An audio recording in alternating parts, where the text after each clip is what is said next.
اب میں آپ کو توجہ دلانا چاہتا ہوں، ایک تو گوتم بدھ کا فلسفہ، اس کے فلسفے کا مین تھیم یہ ہے سروم دکھم، آل از پین، آل از سفرنگ. اور اس نے جو بھی اپنی محنت کی یہ تو اللہ ہی بہتر جانتا ہے کہ اسے بعد میں ملا کیا اور کیا نہیں ملا.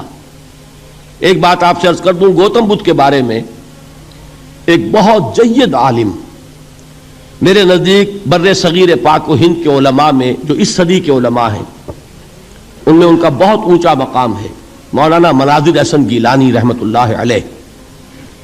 گیلان قصبہ ہے ایک بہار کا، وہاں کے رہنے والے تھے. ان کی زندگی زیادہ گزری حیدرآباد دکن میں، عثمانیہ یونیورسٹی میں استاد رہے.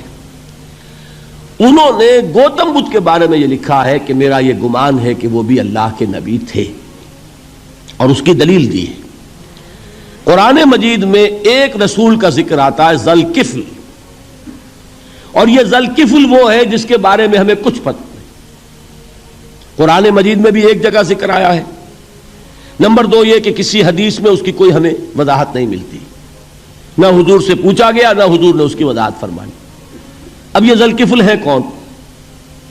تورات میں جو نبیوں کے نام آتے ہیں ان میں سے کسی نبی کا نام ذوالکفل کے آس پاس نہیں بنتا کہ یہ سمجھا جائے کہ یہ اس نام کی بگڑی ہوئی یا بدلی ہوئی شکل بن گئی ہے.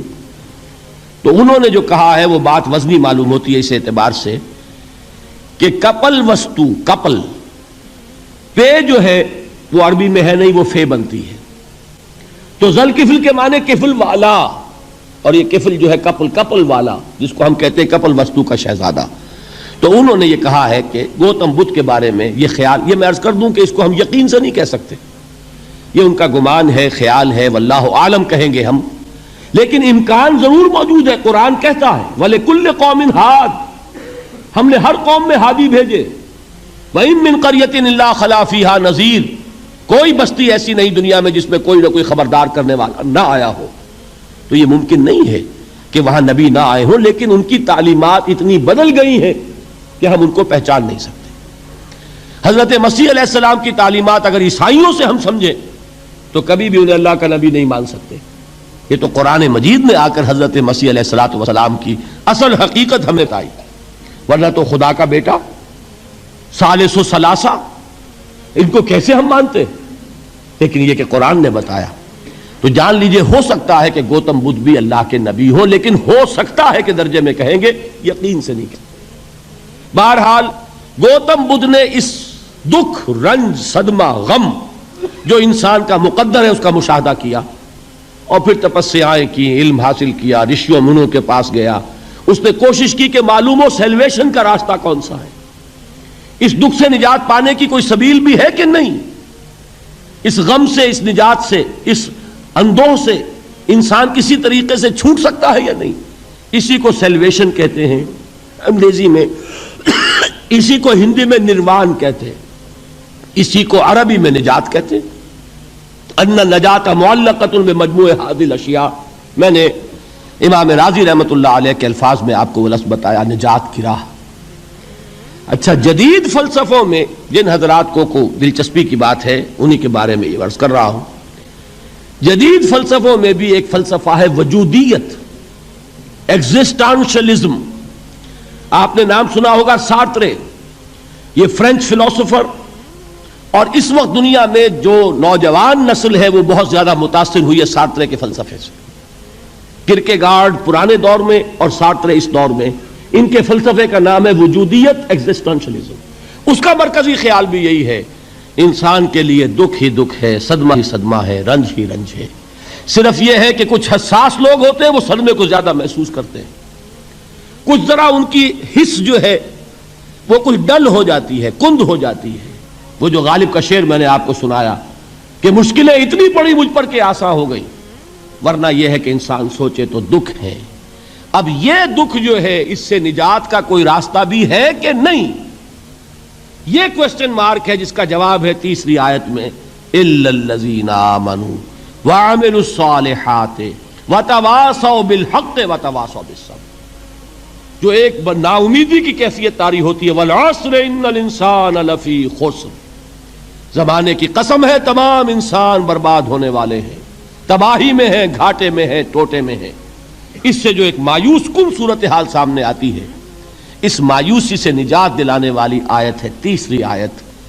ایک راستہ ہے، یہ امید کی کرن ہے، تباہی سے بچ سکتے ہو، ابدی بربادی وہ بربادی۔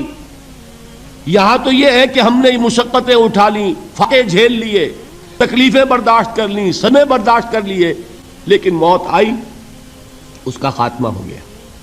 لیکن اس کے بعد اگر خدا نہ خواستہ جہنم میں جھونک دیے گئے، وہ ابد الآباد تک کی، وہ ہمیشہ کی جلن۔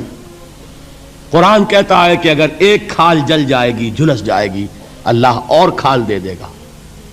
دیکھیے یہ بھی جدید دور میں آپ کو معلوم ہوگا، بورس بکائی نے جو کتاب لکھی ہے، دی فرینچ سرجن، اس نے ثابت کیا ہے کہ قرآن مجید نے جتنے نیچرل فینومینا کا حوالہ دیا ہے وہ بالکل سائنس کے مطابق ہے۔ آج ہمیں یہ معلوم ہے کہ حس جو ہے وہ صرف کھال میں ہوتی ہے، کھال حساس ہوتی ہے، کھال اتر جائے نیچے جو ہے گوشت جلے گا، آپ کو تکلیف نہیں ہوگی۔ معلوم قرآن نے کہا ہے کہ جب کھالیں ان کی جھلس جائیں گی ہم نئی کھال دے دیں گے، تاکہ وہ سوزش جو ہے، وہ جلن کا احساس برقرار رہے، وہ ختم ہونے نہ پائے۔ حالانکہ اس کی ضرورت نہیں ہے، اگر اندر کا گوشت بھی حس والا ہوتا تو پھر کھال دوبارہ عطا کرنے کی ضرورت نہیں ہے، گوشت جلے گا، اس سے بھی جلن کا اور سوزش کا احساس ہو جائے گا۔ لیکن قرآن کہتا ہے کہ نہیں، کلما نضجت جلودہم بدلنا لہم جلودا غیرہا، جب ان کی کھالیں جھلس جائیں گی، جل جائیں گی، ہم ان کی کھالیں بدل دیں گے تاکہ وہ سوزش برقرار رہے۔ ثم لا يموت فیہا ولا یحیا، پھر نہ وہ اس میں جی سکے گا نہ مر سکے گا، نہ زندوں میں ہوگا نہ مردوں میں ہوگا۔ موت کو پکارے گا، کاش کہ موت آ جائے جو مجھے اس مشقت سے اور مشکل سے چھٹکارا دلا دے۔ وہ موت جس سے اس وقت ہم بھاگتے ہیں، اگر خدا نہ خواستہ اس جہنم میں جھونکے گئے تو پھر موت کو پکاریں گے اور موت نہیں آئے گی۔ اس عذاب سے، اس ابدی ناکامی سے، اس خسران سے، اس ابدی ہلاکت سے بچنے کا کوئی راستہ ہے؟ وہ جو میدان حشر میں پکاریں گے لوگ، این المفر، کوئی جائے فرار ہے، کوئی جائے پناہ ہے؟ وہ جائے فرار، وہ جائے پناہ اس دنیا میں اللہ نے ہمیں عطا فرمائی، اسی کا نام صراط مستقیم ہے۔ الا الذین آمنوا وعملوا الصالحات وتواصوا بالحق وتواصوا بالصبر، ایک راستہ ہے، اس کے یہ چار نشان ہائے راہ ہیں، سنگ ہائے میل ہیں۔ پہلا ایمان، دوسرا عمل صالح، تیسرا تواصی بالحق، چوتھا تواصی بالصبر۔ اس صراط مستقیم پر بچو گے، نروان حاصل ہو جائے گا، نجات حاصل ہو جائے گی، کامیابی سے ہمکنار ہو جاؤ گے، اس ابدی خسران سے نجات پا جاؤ گے